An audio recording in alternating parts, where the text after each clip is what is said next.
Now, just in the last few hours, an ICE out of Tampa protest added to the calls for change, echoing from Minneapolis, making their way all the way down here to Florida.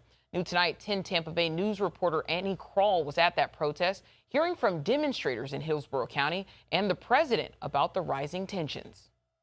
It's been 1 month since Renee Good was shot and killed by an ICE officer in Minnesota, but the dozens of people who were in attendance on Saturday in Temple Terrace say they don't want her memory to be forgotten anytime soon.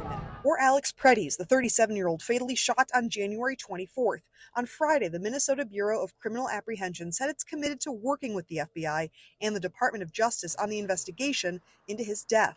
These Hillsborough County demonstrators followed the momentum of hundreds of protesters marching through Minneapolis on Friday afternoon, similarly calling to end federal ICE operations. Tuesday, President Donald Trump pushed back on what he's calling a sanctuary city. We are with you. I think everybody's with you. It's a sanctuary for criminals. That's who it is.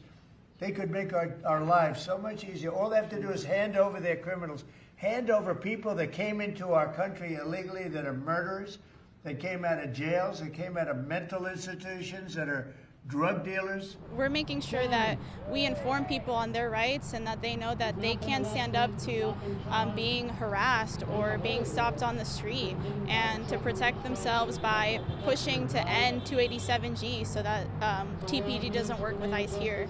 Next weekend, the Tampa Immigrants' Rights Committee will be supporting the Visible Act, which is an act that's trying to make it impossible for immigration officers to cover their faces during their duties. Reporting in Temple Terrace, Annie Krall, 10 Tampa Bay News.